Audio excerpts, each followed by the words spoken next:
चलिए first of all good morning all of you. आइए हम लोग आज से रैखिक समीकरण जो हम लोग पढ़ रहे हैं लीनियर इक्वेशन, इस लीनियर इक्वेशन का एक नया मेथड जो हम लोग उस दिन पढ़े थे। सबसे फर्स्ट दिन इंट्रोडक्शन में क्या पढ़े थे कि लीनियर इक्वेशन को दो तरीका से बनाया जाता है।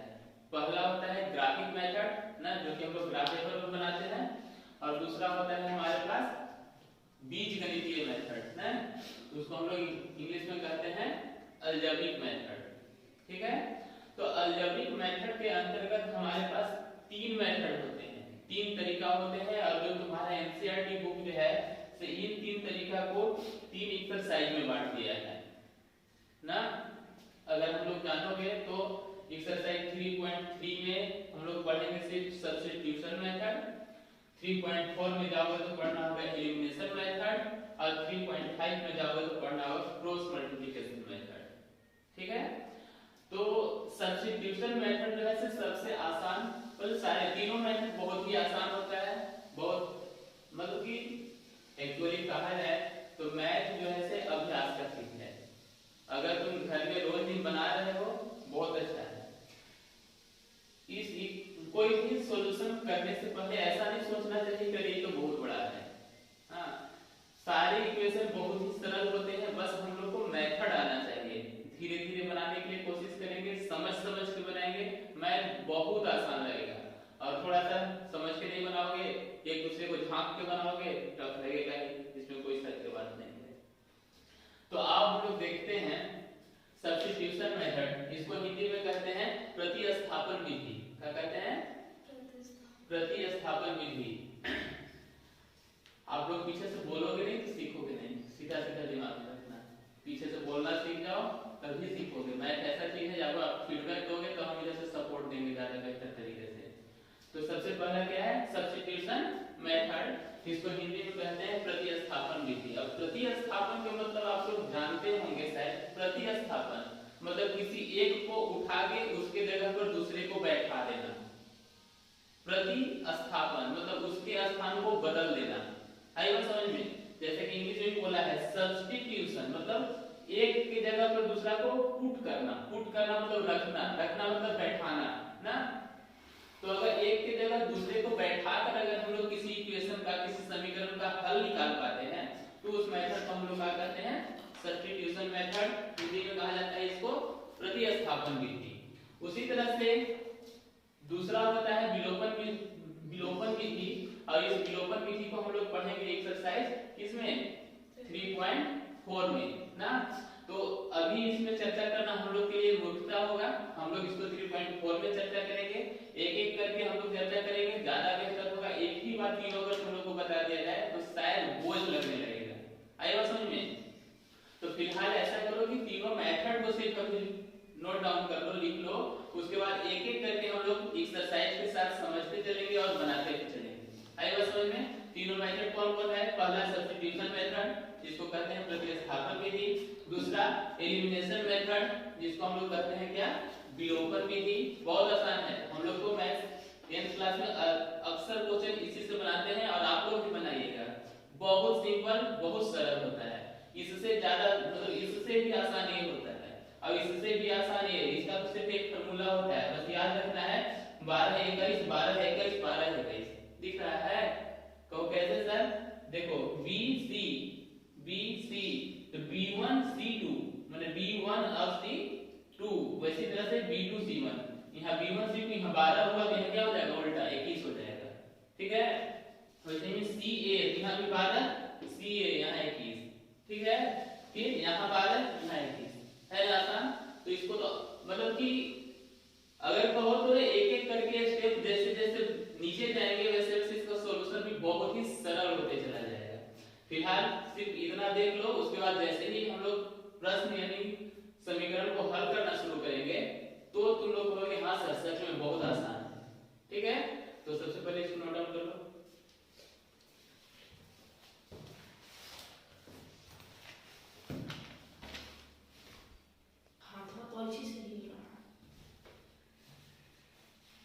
चलो, तो 3.3 एक्सरसाइज का क्वेश्चन नंबर पहला हमसे कहा है कि आप दिए गए रैखिक समीकरण युग्म को प्रतिस्थापन विधि से हल करें। यानी बताया ही हमको कि प्रतिस्थापन से ही आपको हल करना है। तो देखो पेपर पेन अभी अच्छे से छोड़ दो, ध्यान से नोट कर दो, आराम से देखो, एक एक स्टेप देखो, नहीं समझ में आए बेहिचक पूछो। आई बात समझ में? चलो तो ये हमारे पास रैखिक समीकरण दिए गए हैं हमारे पास। तो हम लोग सबको जानते हैं कि रैखिक समीकरण में भाग एक होता है, सारा बात हम लोग पता है। दो इक्वेशन है क्योंकि दो वेरिएबल वाले पढ़ रहे हैं, तो हम लोग इसको आराम से कर लेते हैं। यह है इक्वेशन 1 और यह है इक्वेशन 2, ठीक है। अब हम लोग हल करना शुरू करते हैं। तो लिखेंगे यहाँ समीकरण 1 से,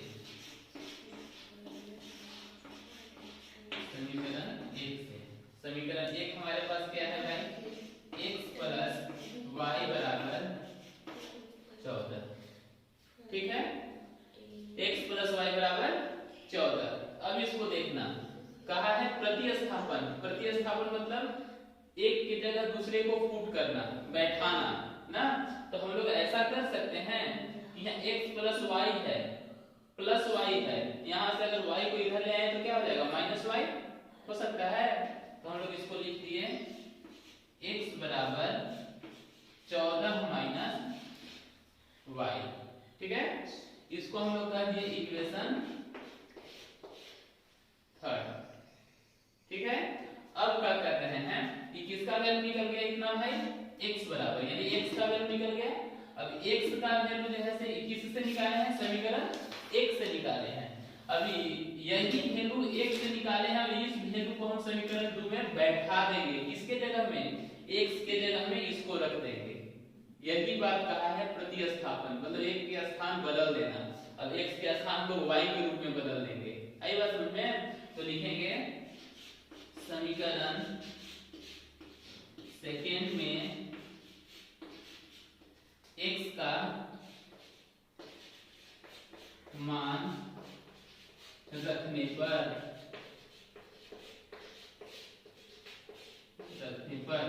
अब समीकरण सेकेंड को हम लोग फिर से लिख देंगे। क्या है समीकरण सेकेंड भाई? तो x माइनस वाई बराबर 4, इतना ही है। अब हम लोग क्या करते हैं सर? x के बराबर हम लोग क्या आया है? क्या 14 माइनस वाई। अब x के जगह हम रख दे रहे हैं 14 माइनस वाई। किसके जगह पर? x के जगह पर। तो फिर बचा क्या? Minus Y. तो यहाँ लिख दिए माइनस वाई, ठीक है, बराबर बराबर कितना? 4। अब चलो देखना, माइनस में यहाँ y, माइनस में यहाँ y। y के पहले कुछ नहीं है तो क्या है? 1 है, 1 है, दोनों में 1 1 है। तो 1 और 1 कितना? 2, क्योंकि माइनस माइनस क्या होता है? जुटता है। माइनस माइनस क्या होता है? जुटता है। पर चिन्ह क्या चीज का? माइनस का ही रहता है। माइनस माइनस जुटता है पर चिन्ह माइनस का ही होता है। तो यहाँ लिख दिए हम लोग 14 माइनस वाई कितना? माइनस 2 का y, ठीक है, बराबर बराबर 4 इज इक्वल टू 4, ठीक है। अब यहाँ 14 प्लस में है, इस पार आएगा तो क्या हो जाएगा? क्योंकि कांस्टेंट है तो कांस्टेंट क्यों ले आएंगे? तो इसको यहाँ से प्लस को उठा के इधर ले आए। तो यहाँ है 2y इज इक्वल टू 4, ये प्लस में था सर, इधर ले आए तो हो गया माइनस में। अब 14 में से 4 घटेगा, तो 14 में से 4 घटाएंगे तो कितना? माइनस का 10। तो लिख दिए यहाँ माइनस 10, किसके बराबर? माइनस 2y के बराबर में। अब माइनस और माइनस क्या हो जाएगा? कैंसिल, यानी कि प्लस हो जाएगा। अब यहाँ 2 गुना में है, इस बार आएगा तो क्या होगा? भाग में हो जाएगा। तो y इज इक्वल टू 10/2, ठीक है। अब 2 से 10 को भाग दो, 2 बचे 10। इस तरह से y का वैल्यू हमारे पास आ गया y इज इक्वल टू 5, ठीक है। अब y का वैल्यू जो हमको मिला, इसको फिर से हम लोग इक्वेशन 3 में रख देंगे। कहाँ रख देंगे? 3 में। तो फिलहाल हम लोग इसको इतना नोट डाउन करते हैं फिर इरेज करेंगे।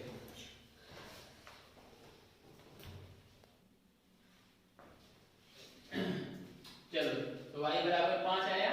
अब y के इस मान को कहां रख देना है समीकरण 3 में। तो फिर इस बात को लिखेंगे कि समीकरण 3 में y का मान रखने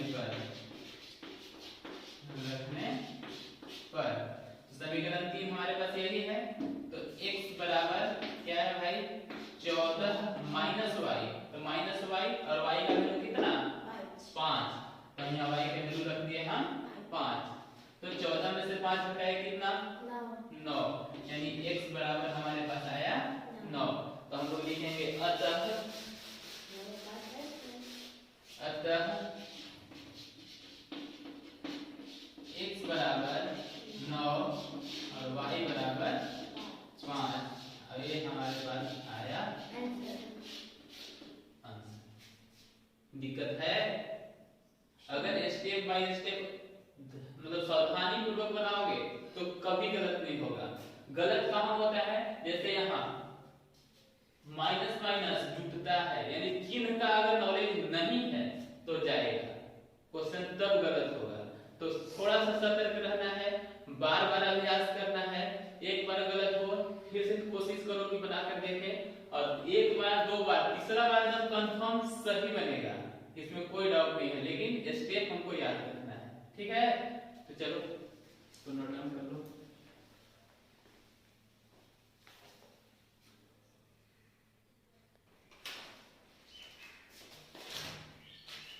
तो देखो s minus T equal to 3, ये तो सिंपल दिख रहा है जैसे इक्वेशन दिखता है वैसे सर, चलो इक्वेशन 1 करती है। परंतु ये s/3 प्लस t/3 ये तो हमारा भिन्न हो गया। अब भिन्न हो गया तो भिन्न को कैसे करेंगे सर? भिन्न के करना बड़ा मुश्किल है? नहीं, कोई मुश्किल नहीं है। जैसे हम लोग भिन्न का जोड़ घटाव बनाते हैं ना, बस सिंपली भिन्न का जोड़ घटाव पहले कर लेंगे। तो 3 और 2 का लघुत्तम लेंगे, कितना आएगा 6। 2 से यहाँ गुना हो जाएगा तो कितना 2s सर, प्लस है हाँ प्लस लगा दिए। 3 से यहाँ गुना हो जाएगा तो क्या हो जाएगा 3t सर। चलिए इज इक्वल टू कितना 6 के बटा कुछ नहीं तो 1, क्रॉस मल्टीप्लाई कर देते हैं ऐसे, तो हमको मिल जाएगा 2s plus 3t is equal to 6 6 36, इसको कह देंगे इक्वेशन 2। ठीक है यहाँ तक।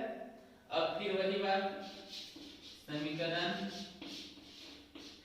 1 से, समीकरण 1 क्या कहा है s minus p is equal to 3।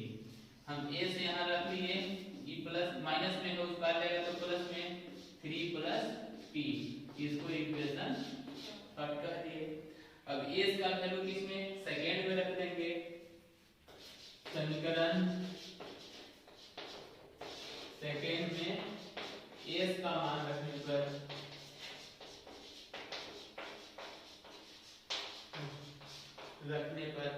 समीकरण सेकेंड है हमारे पास 2s। अब s के जगह हम रख रहे हैं क्या चीज 3 प्लस p। s के जगह तो रख दिए सर, प्लस है प्लस लगा दिए 3t इज इक्वल टू कितना 36। ठीक है, अब ये 2 जो है सिर्फ ब्रैकेट के बाहर है, मतलब इसके साथ गुना में है, तो अंदर कर देते हैं तो गुना हो जाएगा 3 गुना के 6 प्लस यहाँ 1 है तो 2 एकम 2t plus 3t is equal to कितना 36। अब देखो यहाँ भी t प्लस में यहाँ भी t प्लस में, ये दोनों जुड़ेगा तो 3 और 2 कितना 5t, इधर पहले था 6 तो प्लस 6 इज इक्वल टू 36। इधर ये प्लस में है, इस बार आएगा तो माइनस में, तो हो जाएगा 5t is equal to 36 minus 6। 36 में से 6 सब्ट्रैक्ट करेंगे घटाएंगे तो कितना 30, यानी कि 5t इज इक्वल टू 30। अब यहाँ 5 गुना में है, इस बार आएगा तो क्या होगा भागा में, तो हम लोग 5 से इसको भागा देंगे तो t इज इक्वल टू 30 बटा 5 काट दिए कितना बार में 6 बार में, तो t बराबर कितना 6। अब उस टी का वैल्यू हम लोग फिर से कहाँ रख देंगे, समीकरण थर्ड में। तो समीकरण 3 में किसका मान रख रहे हैं अभी, टी का मान रखने पर, टी का मान रखने पर रख देते हैं। हमारे पास है s is equal to 3 plus t, और t आया कितना है 6, तो 6 और 3 कितना 9, तो s इज इक्वल टू कितना हो गया 9। लास्ट लिखेंगे अतः s इज इक्वल टू 9 और t is equal to 6, both are answer. दिक्कत है नहीं, कहीं भी लगे कि नहीं सर यहाँ नहीं समझ में आया, तो बेहिचक हमसे पूछ सकते हैं, है कहीं माइनस प्लस है तो दोनों लगा, माइनस प्लस, वैसे ऊपर माइनस और नीचे भी माइनस है, तो ऊपर में माइनस यहाँ पे, तो जैसे अगर मान लो इस तरह का होता है यहाँ माइनस रहता है तो क्या करते हैं, तो प्लस माइनस क्या हो जाता है यहाँ माइनस हो जाता है। आई बस समझ में, अगर नहीं है तो नहीं है, रहेगा तो उसको देखेंगे, ठीक है। चलिए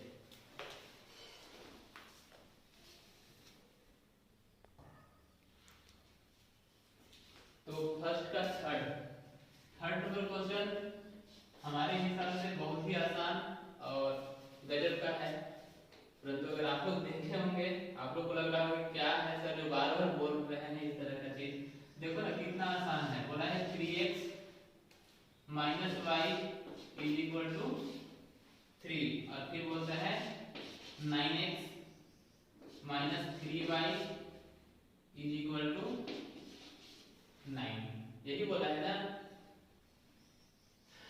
क्या ऐसा इसमें अजीबोगरीब है भाई जो सर बोल रहे हैं, अरे कुछ नहीं, बहुत आसान है। देखो ना, अगर ये इक्वेशन 1 है और ये इक्वेशन 2 है, ठीक, तो जो करते हैं वो कर सकते हैं, परंतु एक बार अगर हम लोग थोड़ा सा पीछे चलें, थोड़ा सा पीछे, तो हम लोग वहां एक चीज सीखे थे। क्या चीज सीखे थे सर, कि a1 बटा a2 is equal to b1 बटा b2 is equal to c1 बटा c2 अगर होता है तो ये तो क्या होता है, तो इसका अपरिमित रूप से अनेकों हल होते हैं।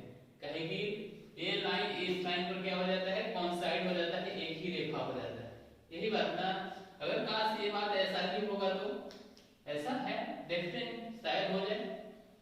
तो देखो तो यहाँ 3/9 यहाँ है -1/-3, यहाँ है 3/9, ठीक। तो अगर इसको करते हैं 3 एकम 3 या 3 1 जा 3 3 3 जा 9 माइनस माइनस प्लस 3 1 जा 3 3 3 जा 9, यहाँ 1/3 is equal to 1/3 is equal to 1/3 equal हो गया।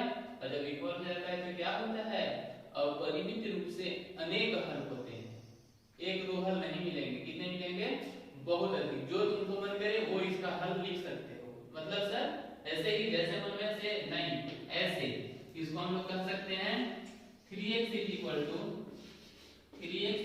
टू 3, इधर माइनस में इस पार जाएगा तो क्या हो जाएगा प्लस y। अब हम लोग यहाँ x का वैल्यू चाहे तो 0 रखो, y का वैल्यू किसी का भी, जैसे हम लोग कल ग्राफ वाला सोच रहे थे, तो उस तरह से x का वैल्यू अगर 0 रखेंगे तो क्या हो जाएगा 0, प्लस में इधर आएगा तो क्या हो जाएगा माइनस में, तो y का वैल्यू कितना मिलेगा -3, x बराबर 0 तो y बराबर -3 होगा। तो इस तरह से लिखेंगे कि x बराबर 0 तो y बराबर -3। अब x बराबर ले लेंगे अगर मान लो 1, तो 3 एकम 3, अब उसमें से 3 लाख के घट जाएगा तो क्या हो जाएगा 0, तो y का वैल्यू हम लोग को मिल जाएगा क्या 0।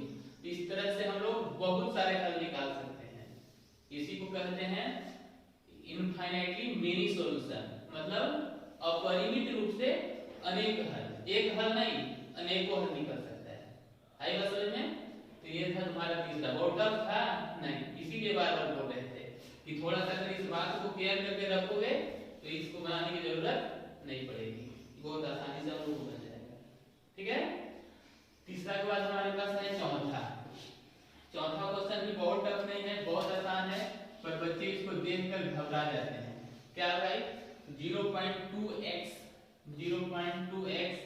Plus 0.3y is equal to 1.3 और फिर नीचे दिया है 0.4 x plus 0.5y is equal to 2.3। यही क्वेश्चन है। अब तो बच्चे हैं कि भाई सर ये तो दशमलव एक पॉइंट में दे दिया, अब क्या करें? तब से तो बहुत आसानी से आप बोले जाते हैं बहुत आसान है, ये क्या हुआ? फंस तो गए, हो गया ना गड़बड़, अब तो रोना है ना? अरे कुछ नहीं रोना है। देखो ये इक्वेशन को हम लोग ऐसे लिख सकते हैं, इस इक्वेशन को कैसे लिख सकते हैं भाई? इसको लिख रहे हैं 2/10 लिख सकते हैं। क्यों भाई? दशमलव को हटा दिए, ठीक?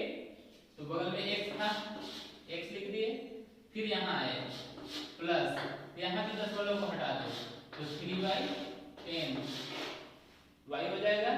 फिर आगे चलते हैं, यहाँ भी दशमलव को हटा देते हैं तो हो जाएगा 13/10। हो गया? दिक्कत है? अब देखो यहाँ भी 10, यहाँ भी 10, यहाँ भी 10, ठीक है? तो 10 कॉमन कर लेंगे तो क्या होगा? ये दोनों 10 से 10 खत्म होगा। तो बचेगा क्या हमारे पास भाई? तो सर बचेगा 2x plus 3y is equal to 13 equation 1, ठीक है? उसी तरह से अगर हम यहाँ पर भी आए इसके पास, तो यहाँ भी 0.4 है, हम इसको चुपचाप लिख दें 4x प्लस क्या लिखें 5y इज इक्वल टू क्या लिखें 23। इक्वेशन सेकंड हो जाएगा। अब जैसे इक्वेशन सेकंड हो गया। अच्छा थोड़ा सा इसमें अगर तुम लोग को लगेगा दिक्कत हो सकता है, लिखेंगे यहाँ पर समीकरण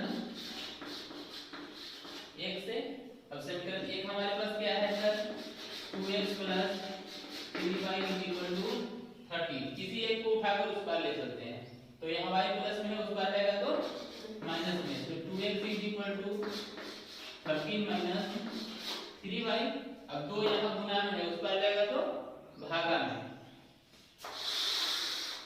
तो यहाँ लिख देंगे हम लोग x is equal to 13 minus 3y/2। अब इसको हम लोग बोल देंगे इक्वेशन थर्ड। अब फिर चलते हैं समीकरण सेकेंड में, किसका मान रखेंगे? x का मान रखेंगे। तो लिखते हैं समीकरण सेकेंड में x का मान रखने पर, तो समीकरण सेकेंड को एक बार देख लेते हैं। 4x है, अब x की जगह रख देना है हमको क्या भाई? 13 माइनस 3y/2। x का वैल्यू रख दिए, बगल वाले जो है उनको साथ में रखो plus 5y is equal to 23, ठीक है? चलिए अब देखो तो 2 दूनी की 4 काट सकता है क्या? तो काट दिए, तो 2 यहाँ गुना में है, अंदर जाएगा तो सबके साथ गुना होगा, तो 13 दूनी के 26, 3 दूनी के 6 प्लस 5y बराबर 23। अब देखो यहाँ प्लस माइनस घटता है, चिन्ह बड़ा का होता है, तो 6 बड़ा है चिन्ह माइनस का, तो 6 में से 5 घटाएंगे तो क्या y, लेकिन चिन्ह माइनस रह जाएगा। 26 इज इक्वल टू 23। इधर ही प्लस में है, उस पार जाएगा तो माइनस में, तो 23 माइनस 26। अब 26 प्लस माइनस वहां भी है, तो 26 में से 23 घटाएंगे तो कितना? 6 में से 3 तो कितना? -3 होगा। तो माइनस और माइनस हो जाता है प्लस, तो y इज इक्वल टू कितना? 3। अब इस y का वैल्यू फिर से हम लोग कहां रख देंगे? इक्वेशन थर्ड में रख देंगे, तो वहां से हमको x का वैल्यू मिल जाएगा। दिक्कत है? नहीं है। तो है थोड़ा स्टेप ज्यादा है, पर अगर ध्यान देकर बनाओगे बहुत आसानी से बनेगा।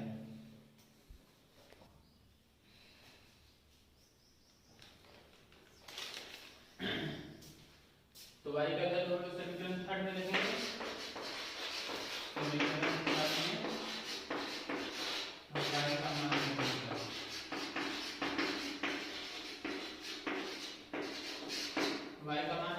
हैं। चलिए तो x बराबर कितना 13 माइनस 3 और y का वैल्यू कितना आया है 3 बटा 2। तो 13 कितनी आई 9 बटा 2। 13 में से 9 घटाएंगे कितना 4 4 ही ना 4 बटा 2 काट के 2 दूनी की 4 x बराबर कितना 2। तो लास्ट में लिखेंगे अतः x बराबर 2 और y बराबर 3 आंसर। दिक्कत है चलिए अब क्वेश्चन जो है से अगला देख लें।